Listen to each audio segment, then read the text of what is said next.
I think that, so most startups fail, but they don't just fail, they torture you the whole way there.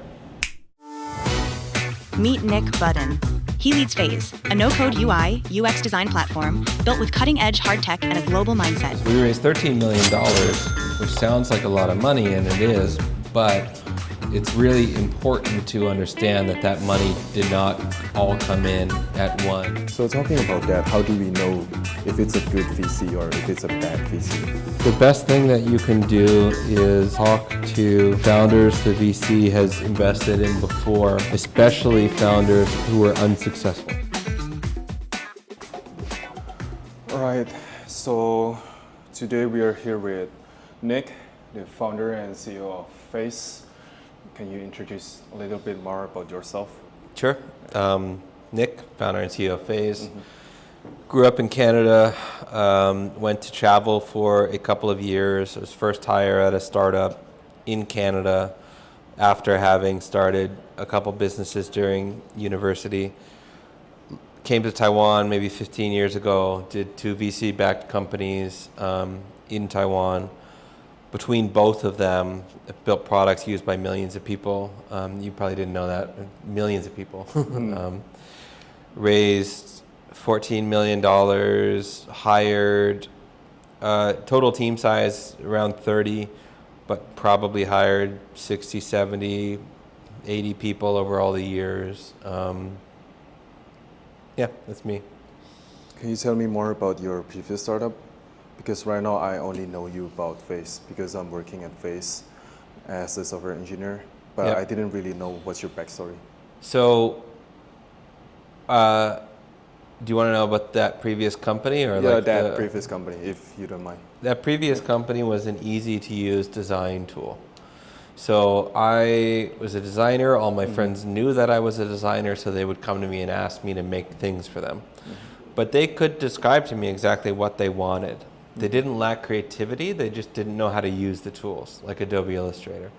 So I built a super simple, easy to use, web-based collaborative version of Adobe Illustrator, basically. It grew super fast, like 40% month over month forever. As far as I know, it's probably still growing 40% month over month. That user persona who is asking their designer friend to make them a logo has that use case once every 18 months for an hour. Not a great commercial market. It's not a great place to make money. But a lot of people benefited from the existence of the product. Millions of people have used it by now. It's owned by a stock photo website in Malaysia now. So you sold it to another, it's been acquired? Or? Only by the most technical definition of the word acquired. A tiny amount of money was exchanged for it. All right, so what happened after that? You just started Face? Same company that acquired that also wrote a check for me to go do whatever I want to do. What do you mean by- Go make a company. Oh, okay. I took that check and made Face. So kind of like a seed funding thing? Kind of like it would be classified as even earlier than Right. that, but yes. Why did you start Face? What inspired you to make that idea? Both of the VC-backed companies that I've started are about the same thing. You mean the previous company? Yeah, the previous company and Phase are about fundamentally the same thing. As a designer, you can get into creative flow. So kind of a flow state doing design where you're having an idea and trying it out, and that gives you a new idea and you're like in your zone. People who've worked in tech companies most often see this with engineers with the headphones on and their heads down, and like you say their name and they don't even know that you're talking to them because they're in the zone. Creative flow. That's a fun place to be. It's enjoyable to be in creative flow. Both the companies that I've started have been about making that experience, which is an experience that literally makes you happy, accessible to more people. So with the first company, there were all my friends asking me to do design. They just couldn't access that experience, that creative flow experience. So I built a company that would allow them to experience creative flow by themselves. With Phase, what I saw is a couple of things, but year after year as a designer, I was spending less and less time in creative flow and more time out of it dealing with the limitations of my tool. So I would go try to design in code, or something. Like I would do something other than actually doing design to get my job done. And that was really sad because creative flow very literally makes people happy. If you can build a product that allows those people to be in creative flow 6 or 8 hours every day for the next 30 years of their career, you're literally building something that can make tens of millions of people happy for decades. So there were all kinds of like technical and product reasons behind starting Phase, but fundamentally UI UX designers were getting pulled out of creative flow, and I didn't like that. So I wanted to fix that and give them the chance to spend their careers doing the part of design that makes them happy and not the part that doesn't. How did you came up with that idea? Because did you study design on your college? Coming up with the idea for Phase came through building a previous design tool, because that taught me why do existing design tools, whether it's Sketch or Figma or whatever, why do they work the way that they do? I learned that, and I learned why they should not work that way. Why is it so hard to build design tools? They're notoriously hard. Every single startup founder who's built a design tool, including the ones who had the most impressive backgrounds you'd ever believe, did not understand how hard it would be. And then once they actually started building it, but I learned why it's hard. And those are the things that led me to it. To the other part of your question, like, did I study design or something? Yeah. No. What did you study? So I studied philosophy and international relations and business. I went to like 7 or 8 universities. You have like 7 degrees? No, I have 1 degree. First of all, I finished a 4-year university program in 2.5 years, which included going to all kinds of different universities and taking all kinds of extra classes and just packing everything in. I then also did about half of an MBA before ejecting to go travel the world for 3.5 years. So you didn't end up finishing your MBA? The MBA, no. I went to travel instead. Do you regret it? No. No? You think that's a good choice? Yeah, 100%. The day that I dropped the MBA, I bought a Kindle and a one-way ticket to Asia and like... Here, Taiwan? Bangkok first. So I had read a Tim Ferriss thing where he said, if you're going to go travel forever, Thailand's a good place to start. So I went to Bangkok first, but then spent a couple of years traveling. But anyway, I studied like international relations and politics and philosophy and stuff. But at the same time that I was doing that like 4-year degree really fast, I started a couple of magazines. Magazines, like you actually make the magazines, or? They were built on Flash, so they were all digital, but they like looked like a magazine, and they would flip the pages. And this was a long time ago when that was a popular thing, or when people thought that might become a popular thing. So doing the magazines, I taught myself code to make the websites for the magazines because I couldn't afford to pay anyone to do that. So I started learning code. I taught myself design to actually make the magazine. And I taught myself all kinds of others. Like I just did everything for the magazine, and learned through that. And then I ran an agency for a while. I lived in Mexico for a while doing an agency. So let's go back to Phase. So looking back now, what was the most pivotal and defining decision that you made early on for Phase? So people always like to ask questions like this. So like, what's the biggest decision or biggest learning or biggest mistake, or like try to narrow a company down to like one thing, which is good for content, like we're making a podcast, so fine. So I will give you an answer, but I do have to qualify it with, that's not really the reality of companies. So what's the reality then? They're the sum of every day over years. Like it does not come down to like one decision or one thing or one. It comes down to how you're executing over long periods of time. In a movie, like so if you go watch the Facebook movie, there's going to be like a 2-minute clip where they play music in the background and you see a montage of people like on a whiteboard and then debating a thing in a restaurant, and you see like things clipped together. And people like to think about startups that way, where you had these couple important events that get clipped back to back, and that's what caused the company. That's not how they actually are. They are the sum of thousands of decisions, not 5. Let's change it up a little bit. What are some of the series of decisions that you feel like the most pivotal for Phase? One issue was one of our early investors required us to reincorporate into a German company. That caused all kinds of problems for us. It wasn't a German company before? No.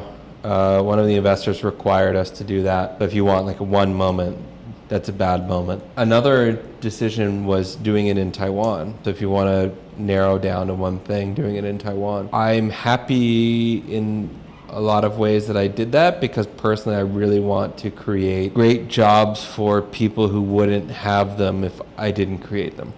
So I like being in a place where not a lot of great jobs exist, and I can try to create jobs that will be terrible jobs for most people, but great jobs for a specific kind of person.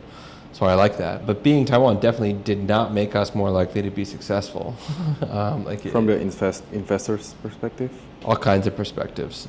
So from an investor's perspective, it makes it a lot harder. From an operational perspective, it makes it a lot harder also. Taiwan is not full of successful companies where you can draw all kinds of great operational experience into your company and then quickly have a high performance team, and you don't have any of that. Mm-hmm. You have to invent all those operating models, and you know by being in phase that like most of the high performance people who work at phase do not have impressive resumes. Like they came into the company with almost no experience in what we were doing, and then we just tried to identify like who is going to learn really fast, who's going to do great and whatever, and I love doing that. I'm really happy that we can do that with people like that. But from a purely business perspective, like if you're in a location where you're just surrounded by people with tons of experience and track record, and you just choose which ones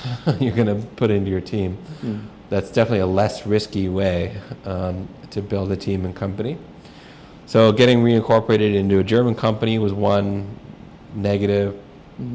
Being in Taiwan, I really like creating opportunities for people who didn't have them before and building great teams. I like that, but it does not make the company more likely to be successful. So you could pull that out there too. Those would be the two easiest things to pull out. There's other stuff, but yeah, I mean, there's definitely a lot of other stuff.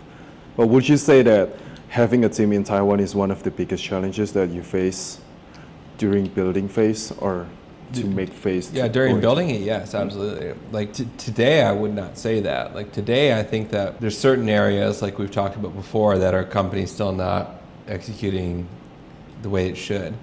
But in most areas, we're actually doing really well. I think that we've learned how to operate well here, generally, across like 80% of the team. I think we've learned how to identify the people that we should work with. Across most areas, I think that we could go into a startup anywhere in the world and probably be better than them, probably be faster than them. I don't care where they are. But that's today. That's coming after many years of hardship effort and failures, trying to do that. Over the period of time of learning how to do that, we lost a lot of efficiency. So today I know how, but there was a long learning curve to get there. And if you could do anything differently from phase, if you can go back and rebuild phase from scratch, what would you do differently? The hardest was that as we raised $13 million, which sounds like a lot of money, and it is, but it's really important to understand that that money did not all come in at one or two or even 3 or 4 or 5 times. It was raised little by little over 7 years. And I had to fundraise every single year to get that money. That's really bad. It's not that we wanted to do it that way. That was just the only way we could get the money. But when you're getting a little bit of money every year, first of all, you're investing all kinds of time trying to get the money. So like half of your energy and focus and stuff is not going into how do we build a great product? How do we do operations in Taiwan? How do we get customers? How do we, like the things that actually matter for building a company? Half of your energy and time and focus, maybe even more than half sometimes, is just going into where are we going to get the next $500,000 to not die. That's a terrible way to build a company. But on the other hand, you also make your decisions differently, because you have to make decisions based on, we're going to need another 500K or $1 million in 6 months. So you can't make product decisions or something like that based on what actually matters for building a company. You have to make them, that I kind of still did make them long term, but and I was very long-term oriented in those things. But at the same time, you have to be mapping back to, I have to go talk to investors again in like 3 months. What's that conversation going to be about? What questions are they going to ask me? What do we have to do to make sure that we get a good outcome to that? Like when you're in this constant fundraising cycle, that's terrible for the company. So your question is what would I do different or something like that?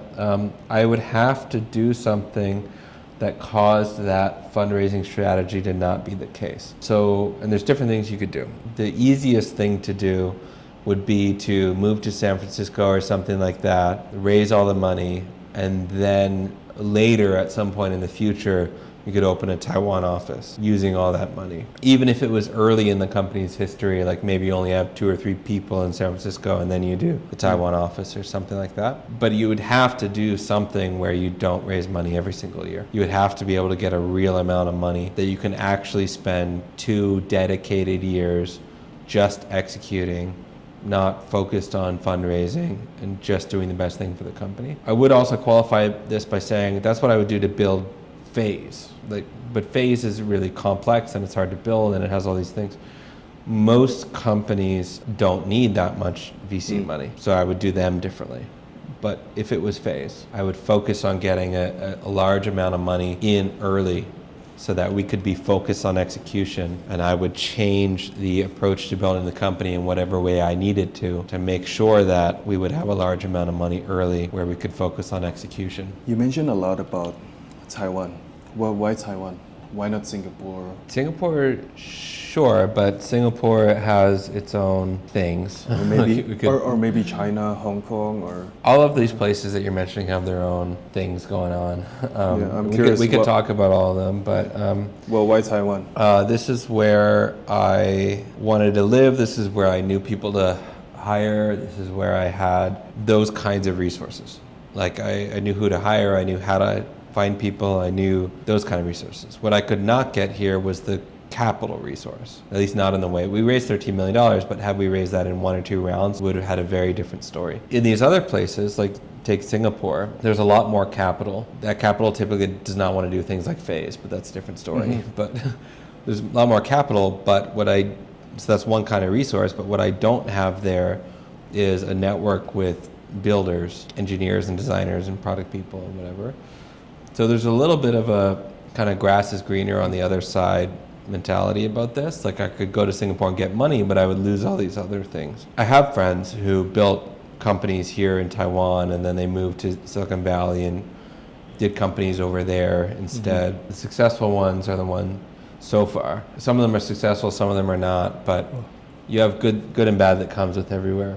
I do think Taiwan's a really, really hard place to start a company. I'm not saying that the good and bad evens out and then Taiwan is just the same. Not saying that. Taiwan is much harder to start a company. Yeah, I agree, and then that's why it is kind of confusing for me. Why did you choose Taiwan? Like, it is a harder market to make a company here. Yeah, I agree. Yeah, it was kind of almost accidental because I got an investment check from that company in Malaysia to go start my next company. I had not been expecting to get a check like that. I got that check before the company was even incorporated.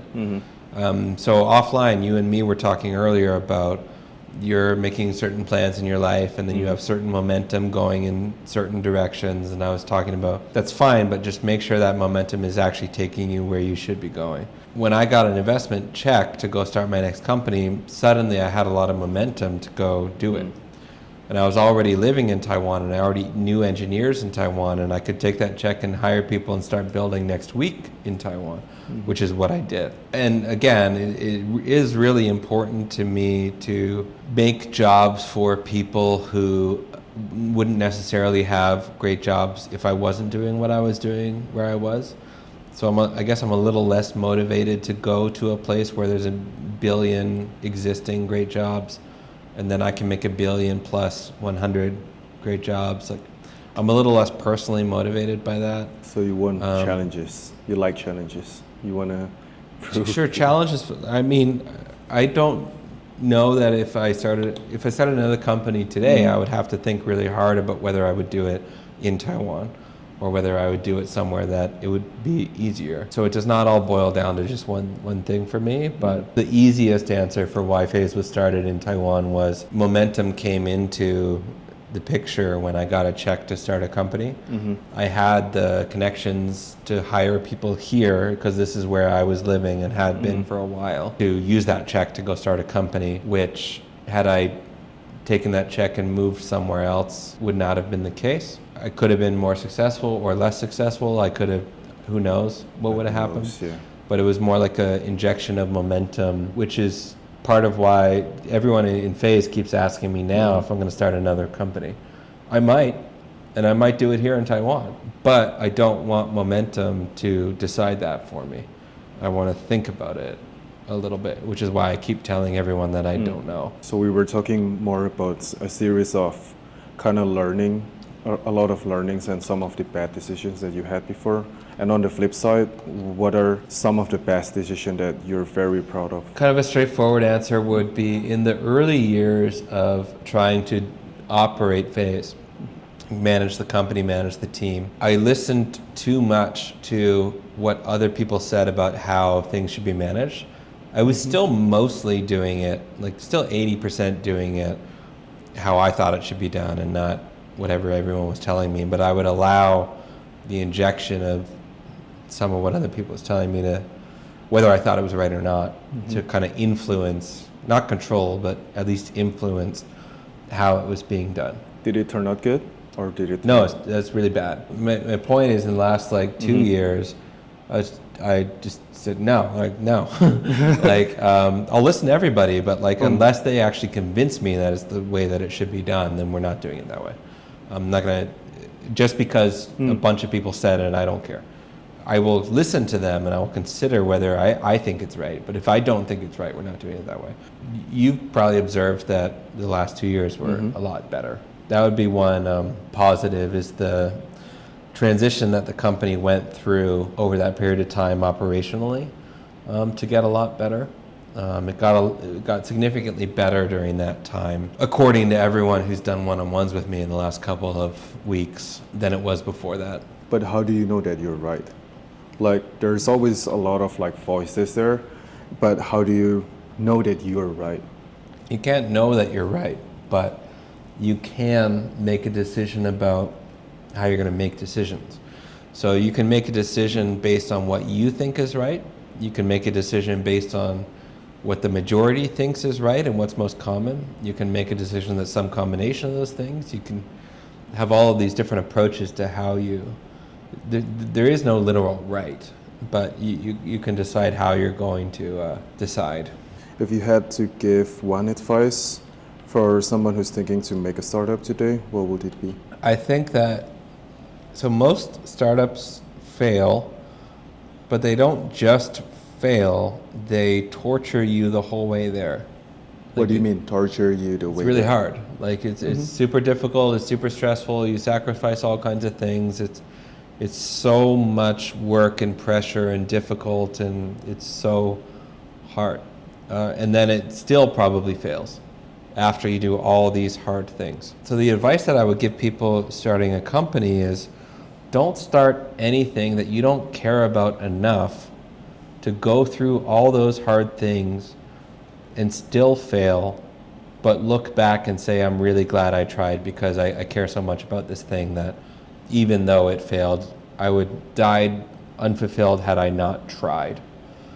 A lot of people start startups for things that they really don't care about. And I think it's hard to imagine them looking back on life when they're 80 years old, having worked anywhere from 1 to 25 years of crazy stress, high pressure work on a thing that they don't care about and not regret it when they're looking back as an old man or woman. When I'm 80, 90, like on my deathbed, I'm totally happy to be poor. As long as I can look back and like, I've got my family and I tried to work on things I actually cared about and like created great jobs for people that had a positive impact. Not great job for every person, but at least the people who fit the culture and stuff. Poor, unknown, great. I don't care. I just want to be able to do all those things. And I think all the rich people who built like a widget to save 1% on your taxes or something, and then they spent 25 years like barely talking to their family so that they could save 1% on taxes, but they're dying in a big house because they have a bunch of money. Mm-hmm. No, like that, like come on, you're gonna live one time. Don't do that. So do you think that people who's making startup only for the money, like 99% of them are? The people making startups only for the money will fail because it's too hard. It's not a good way to make money. Mm-hmm. Like once they actually experience how difficult it is, mm-hmm. they're just going to get a job. There are plenty of people who don't believe in the purpose and mission of their company and don't fail. But those people tend to be, they're not financially motivated. They're more accomplishment motivated. Purpose motivated. Well, they're not mission oriented. Like they don't mm-hmm. care about the saving 1% on taxes, but they like to accomplish hard things and challenges, and they're very motivated by that kind of thing. So they get swept up in doing those things and the status and the growth and the overcoming every problem along the way, and they get wrapped up in that. So they can be successful. But people who are just thinking about money, I don't think that they will succeed as startup founders. Do you think that people are born with that motivation, or do you think that motivation is teachable? I'm not sure. I don't really know. I think I do know that a lot of people who have motivation don't act on it because mm-hmm. they're doing like a typical pattern of life of go to the school, get that job and whatever. Mm-hmm. I think some of those people could experience a better life had they not followed that typical pattern. Not most of them. Most of them should do the typical thing. That's why go traveling, right? Just drop your MBA. Yeah, but some people do that. I don't know if they can learn the motivation or unlearn it though. Do you have any advice for like young people like 21 years old or 24 till 24, 25 years old, if they want to begin to seize the opportunities nowadays? Because we work in tech and then you know way much more on the outside world. Like, how do they seize the opportunities? If you're that young, like 20 or 21, I would say try to do something that exposes you to as much as possible. The way to not do that is to become like intern inside a very specific team, inside a big organization or something. Like I'm an intern on QA at giant company. That's not very broad. Broad would be like go touch marketing and touch coding and touch sales and touch the construction industry and touch the... Are you suggesting like going to a smaller company, like a startup thing, or? You got to get creative about your opportunities because you could get put inside a tiny box in a startup and you could be given all kinds of opportunities at a big company. It's not so simple as big or small company.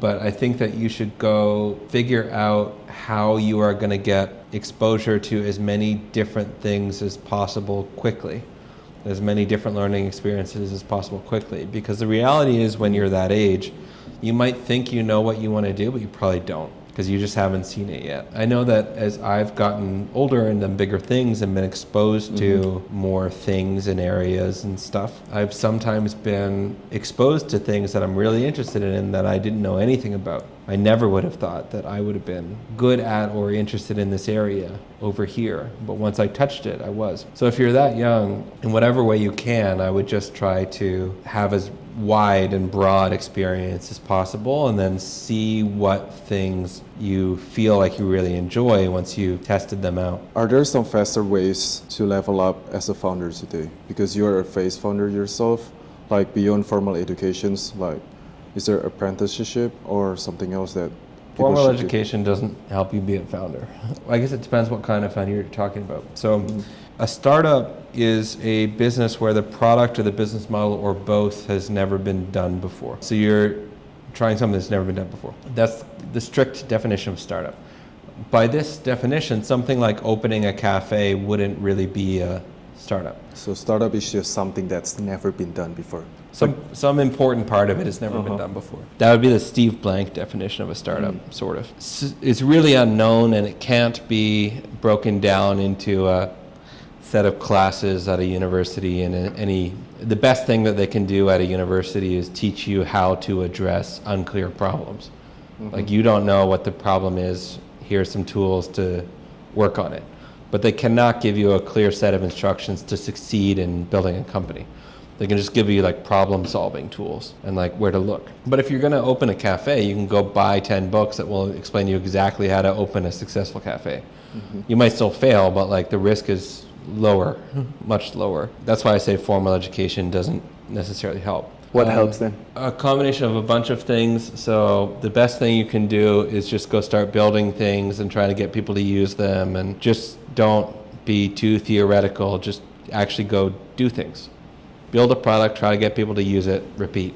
That's the best thing. Another thing that's very useful is books and podcasts and stuff like this, but with the qualification that they are very useful for generally improving the way that you think about companies and problems and stuff, but they are never going to be very specific to whatever problem you're having today. Like, they're not really going to help you fix whatever's going on today. They're going to improve the muscle of your mind, but they're not going to give you a clear next action for whatever problem is bothering you today. The thing that really helps with whatever problems you have today are mentors. So people who are very experienced, who will talk to you about whatever your problem is. And these could be other founders, these could be more experienced operators, but just people who actually know what they're talking about. Being able to sit down with them and talk about whatever issue you have, that is going to be much more immediate to whatever problems you're currently having today, and much more actionable than the books or the podcasts and stuff. I think you should do both, but definitely both, not one or the other. Let's say I'm 21, 22 years old, and how do I find these mentors? I'm a fresh graduate, I don't know anyone. How do I find mentors? The reality is they're actually not that hard to find. And the reason is because almost nobody tries to find them. So when you want a mentor, maybe you want to build a retail business like stores, and you really want a mentor who has opened many stores or something. Maybe that's your goal. If you just go online and start searching for these types of people that opened a lot of stores, if you just cold email them and explain who you are, they don't get as many emails as you think that they do from young people asking them for a coffee because they're really interested in becoming like them when they get older. Everyone seems to think that people like that get 1,000 emails a day they don't. They don't? They get like one a month, maybe. But aren't they too busy to like spend time for those useless 21, 22 years old? I mean, from a business perspective. Maybe, but let them tell you that, or let them ignore your email. Like, that shouldn't stop you from trying to email them. But if you email it's better to get an introduction to them if you can, but if you can't get an introduction, just email them. Email 5 of them, and one of them will probably sit down and get a coffee with you. It's just not that hard. Everyone thinks it's hard. It's not. Yeah, even me, I think like, I sort of have that thinking that what's in it for them, you know? They're like super successful, they're super busy, like, why would they have coffee with me? There's no benefits for them. A lot of people like to help people. They probably, if they're successful, they most likely did the same thing when they were younger. Emailed older people and asked for help. Many people, not everyone, but many people are happy to do it again for younger people. Even for free. It's not that hard. Like, just email, find who you want to talk to, try to get an introduction. If you can't, email them. Do it don't rely on just one person answering you, so try to email a couple, and somebody should answer you. You do have to send them like an authentic email about like why you want to talk to them, and don't spam everybody. But yeah. You're mentioning about building products as a practice to be a good founder. And then what are some of the lean ways or strategies to validate your business idea before building the full product? The easiest thing is to ask people for money. No, I mean before you kind of like, wait, you mean like ask people for money before you actually build the product? Yeah, any feedback that you get that's not tied to money should be heavily discounted. What do you mean by that? I mean that everyone is going to tell you that your idea is great, or if they tell you that your idea is good, it means they hate it. If they say it's great, it means they'd be willing to try it. That's new. But that changes when you ask them for money. First of all, there's different ways to get confidence in your product. The best way is to solve your own problem. And then you can be relatively confident in your product. Sold. But if you want specifically marketing customer validation, it has to be tied to money. So, and yes, you can ask for money. You can do pre-sales. You can do like, so this product's going to cost $100, but if you do a pre-sale, it's going to cost $50. This is how like Tesla sells cars or whatever. And many startups do the same thing. You can also just get a contract that says when, if you're doing a B2B thing and you're going to sell to companies, in a contract that says when this product is built and meets these requirements, we will pay this much for a trial account or something. It doesn't actually matter how you ask for money. You just need people to give you some reasonably meaningful amount of money, not a huge amount, but an amount that they care about, not $1. Well, actually, if it's people you don't know, then $1 is fine, but not $1 from your friends. $100 from your friends, $200 from your friends, something that actually matters to them. Many ways to do it, just somehow ask for money. So you mean by having people actually wanting to pay for it? So we are kind of testing whether there's a demand or... Yeah, if you don't ask for money, people are going to lie to you. If you ask for money, they will tell you the truth. Where do you usually start looking for the money at first? Friends? It depends what you're building. It depends what you're building. So if you're Tesla, I'm not going to ask my friends. For sure, yeah. If you are building a product where this product would be used by a bunch of your friends, sure, you can ask your friends first, and if they say no, then you have a problem. If they say yes, then I would continue to ask some people who are not your friends, but you could start with them because they're probably going to say no, as long as you're asking for enough money. Are there any frameworks that you use to stand out or differentiate in the crowded space, like a productivity tool? Like you were making Face. What kind of framework do you use? Or I don't think that's the right way to think about it. Anytime that you're starting a company, you're going to need something that's only you have or only you know. I think it was before you started recording, but we talked about companies are often started product first, and then you figure out distribution later, or they're started distribution first, you already have an audience, and then you figure out your product later. Typically, the second step of that equation, where maybe step 1 is product and 2 is distribution, or step 1 is distribution and 2 is product, the second step of that equation is often helped by frameworks. But the first step of that equation, if you start with product or start with an audience, that has to be a unique thing that only you know or have, which cannot just come from a framework. So on the product side, you have to have a unique understanding of how to solve an important problem that nobody else has. And that unique understanding is very unlikely to come from some framework that you work through. But then you can use a framework to figure out your distribution, like which marketing channels, and there's lots of frameworks for that. Or the other way around, you have a unique audience that only you have. You can then use a bunch of frameworks to figure out a product to sell to that audience. But the frameworks come in after that unique understanding or audience or the unique thing that only you have that does not boil down to something you could write down in a textbook. You have to start with that. And that's what we started with at Phase. We started on the product side. So we had that unique understanding through, I had built a design tool before, and that led to like a whole bunch of understanding of how to build design tools, why are they broken, how can fit, like all kinds of things like that. We didn't use a framework to come up with those things. That was experience and understanding and solving our own problem. But we used plenty of frameworks on the distribution side to figure that out. So if you're starting over today, what kind of business that you think will do better in 2025 or moving to 2026 with limited funds? The thing that's common now is to take AI to automate a previously manual, repeatable process. So you had a bunch of humans who always do X and Y and Z. X, Y, and Z are 90% the same every time, but because of the other 10%, you have humans do it who have to check that other 10%.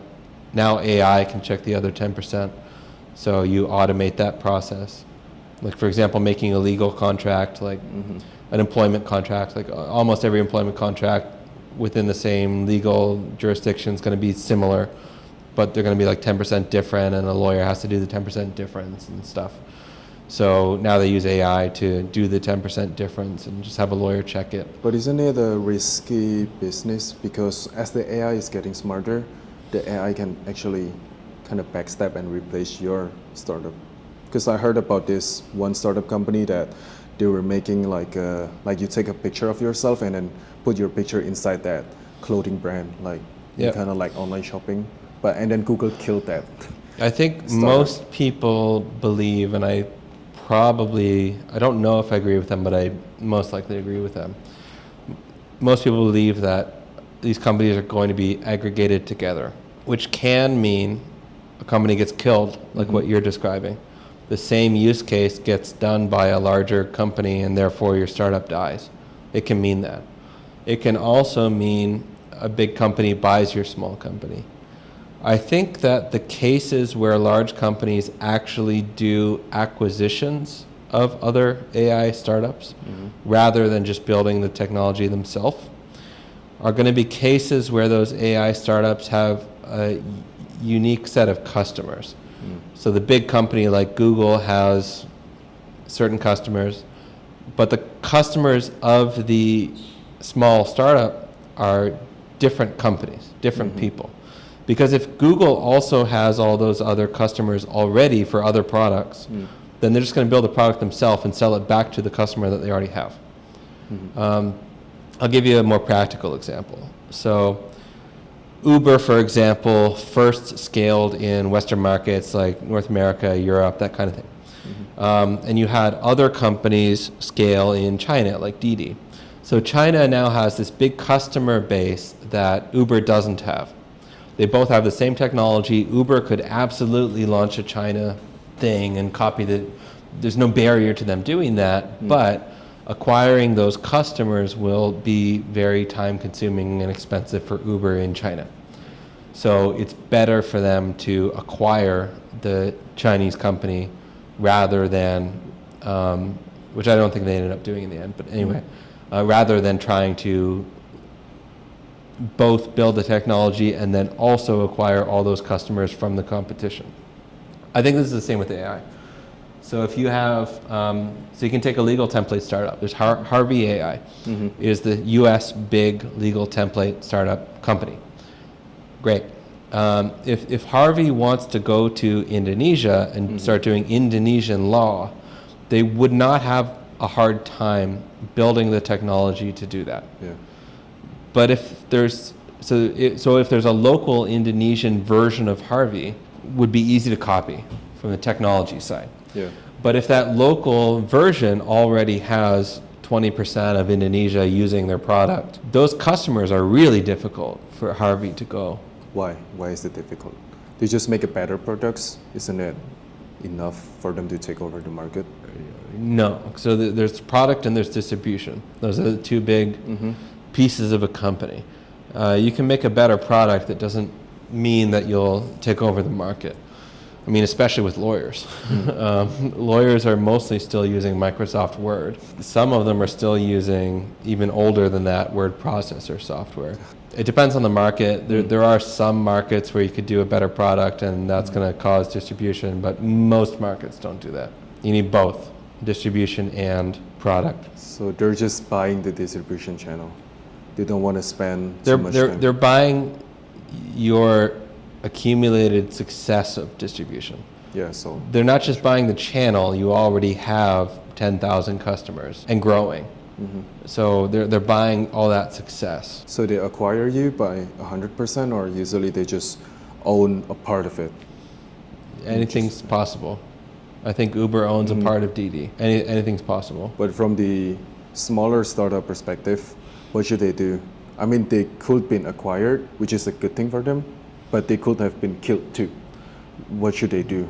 I think prepare? that they should, it depends what the startup is building, but I just think they need to think about these questions.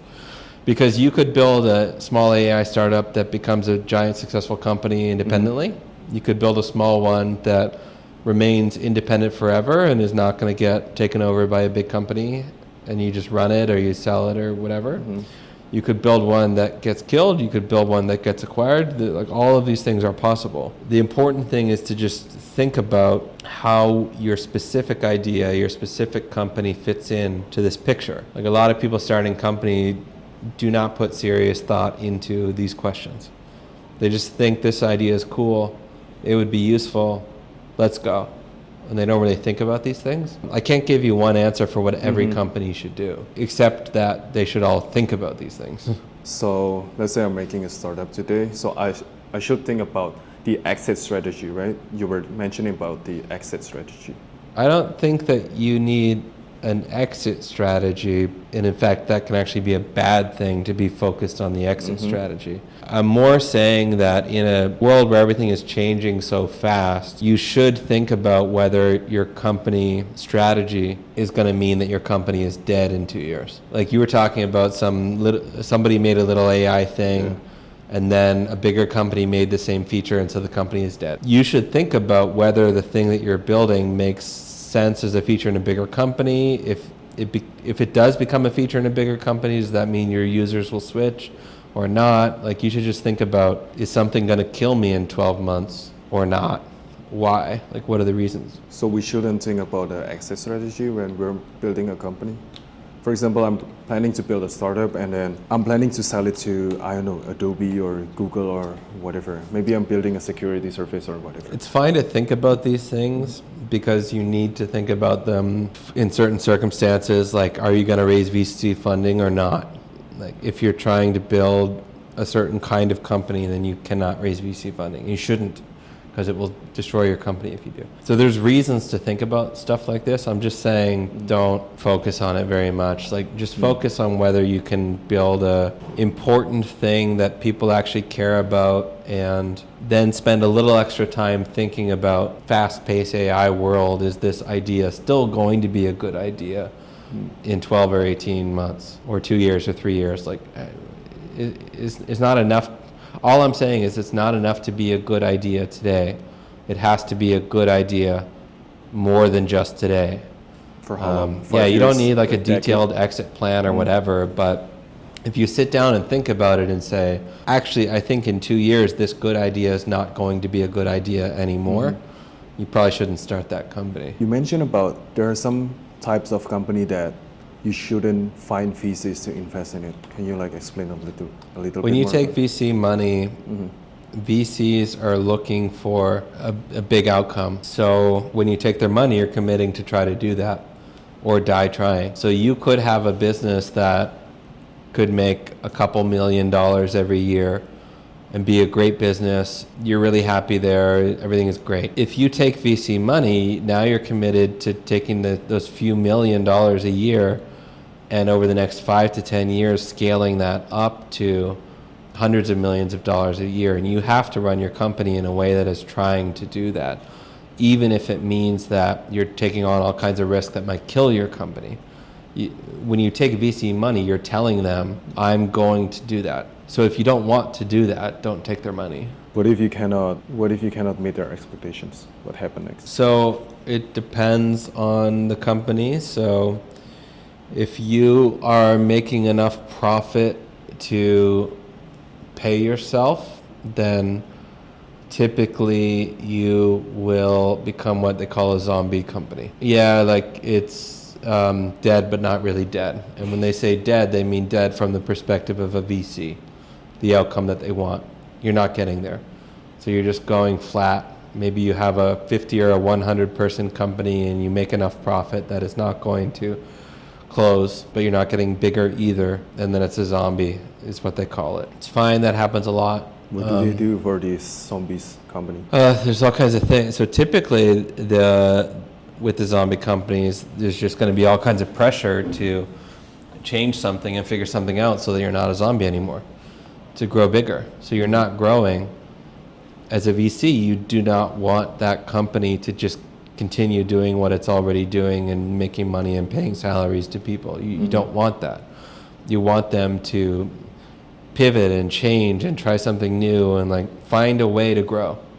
And so there's going to be a constant pressure to find a way to get out of the zombie territory. There's many ways that you can deal with this, but that's the common way, which can be bad. Like you could have a couple $1 million per year company that is a wonderful company. Yeah. And if you don't have VCs, you can just run your company and be really happy. If you do have VCs, you promised them that money was going to become hundreds of millions of revenue, And whether your company is surviving or not, you have to keep trying to get to hundreds of millions of dollars in revenue. So there's an actual contract or KPIs that we agreed upon? Typically, I mean, there are contracts. They don't have KPIs around revenue. Then I mean, like, as long as because I don't really understand about this, but to me, like, as long as I control the board, am I not supposed to like run my own company as I wish? First of all, you probably will not totally control the board, but even if you did, sure, legally you can do that. But as an employee, software engineer at a company, you can legally also just not do any work today. Like, there's a difference between the legal. You're not going to go to jail as a software engineer if you just don't do any work for the next month. You're legally allowed to do that. Yep. Should you do that? No, I don't think so. But I mean, like, if you control the board, they're not going to be able to kick you out from the company anyway, right? So sure, but there's people who work at that VC who their futures are wrapped up in the fact that they supported you with this money and it needs to do that. And you have a responsibility to them. So everything you're saying, sure, legally you can do that. You control the board, assuming you do, and you can just ignore everyone and run the company and it's fine. But there's a bunch of people counting on that outcome. The investors are all the employees who took equity, often are. Everyone signed up for that future, and they have an upside in that future. If that future happens, they benefit a lot from that. And if it doesn't happen, they don't. So a lot of zombie companies do end up just stopping trying. And maybe that's okay eventually after you've already tried for a long time and there's just nothing working. And maybe eventually there comes a day for that. But as a founder, when you have 50 or 100 other human beings whose future is really tied to you and how you're deciding, I would be hesitant to decide in a way that was best for you personally while ignoring them. What happens if a VC-backed company fails or going under? What happens, like, the investor asks for the money back, but what if they don't even have any money left? A VC-backed company is just a company. So any company that's winding down, all the shareholders will hopefully agree on how it's going to wind down. And if they don't agree, then it goes into like bankruptcy, and you just use the courts to do all that if people don't agree. And you just follow the bankruptcy proceedings of whatever country you're registered in. There's a structured legal framework for doing I mean, that. as a founder, for example, I got a funding for $1 million, and then I run the company 1 or 2 years, the company's dead, and then I don't have any money left, and then am I going to go to jail? Am I, like, what happens? You go to jail if you commit fraud, and fraud's more common. By more common, I just mean it doesn't never happen. Sometimes that $1 million disappeared in ways that it shouldn't have. Then you go to jail. What if you legally just run the company and then it just fail? Then you close down the company, and hopefully everyone all those investors and you all agree how you close down the company, which could mean there's no money and you just close it. It could mean there's a little bit of money, and this is how that money gets spread out. Usually that money would go, if there is money, usually it would go back to the investors. If you don't agree, then you go to bankruptcy court, and the court decides how this all happens. So, like, technically speaking, it's not that dangerous for the founder to, like, run out the money. I mean, no one wishes Typically to fail. not. Yeah. It is possible to sign a contract that makes the founder personally liable for the money. You can put that in a contract, like that's possible to do, where you would have to pay the money back. That's not normal. It's very uncommon. No founder should ever sign a contract like that, but you could. Okay. So talking about that, how do we know if it's a good VC or if it's a bad VC? As a partner, like, you're trying to find a VC, how do you spot some of the red flags or green flags? The best thing that you can do is talk to founders the VC has invested in before, especially founders who are unsuccessful. Because when the company is not succeeding, that's when you can better see the behavior of VCs. So that's the simplest answer to that question. Do reference checks. especially with companies that were failed. So maybe for the last question, what's next for you? Are you already thinking about your next venture, or are you planning to do something else? I don't know. So I could start a company or I could get a job. If I get a job, I would definitely have to think about expanding my surface area for opportunity. I think we were talking about that offline. So what I mean there is that given the person I am and the people I know and the experiences that I've already had, I have certain opportunities available for jobs. Mostly meaning like leadership jobs in Taiwan would be what that would mean in practice. If I go open a sales team in China, that's very different than all the stuff I've done before, and my Taiwan opportunities would not go away, but I would have all kinds of new opportunities because of that, or whatever other random job.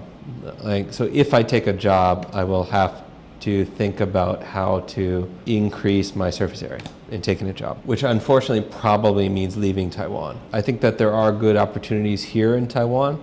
I don't know that there would be a ton for me. Definitely, this is not the only reason, but I don't speak Chinese very well, so that would not help. Then on the company side, that's the other thing I could do is I could go start in a company. I could start a company now, probably with some people from FaZe who want to go work in a company.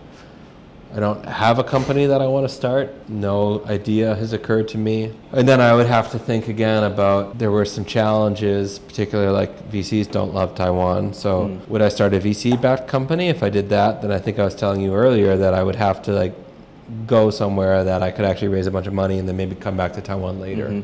Maybe. Or would I start a company that doesn't require VC? At least not in the beginning, like maybe in the future someday, but like could it just have customers in the first 3 months and make money? But again, like I was talking about earlier, when I'm 80 years old, I don't want to look back on having built a company that I don't care about. So all of these questions are really limited by, do I even know a company that I would actually care about to start? And today I don't. Like maybe I can figure one out in the next couple of weeks, but today I do not. So I don't know what I'm going to do. I could start a company or get a job. I could stay in Taiwan or I could leave. And there's pros and cons on all of those things, and they're all in contradiction with each other. So, not sure. All right. I think that's all for our today's podcast. Thanks for being here for the podcast. I appreciate that a lot. Yeah, cool. Thank you. Thank you. All right. Thanks so much.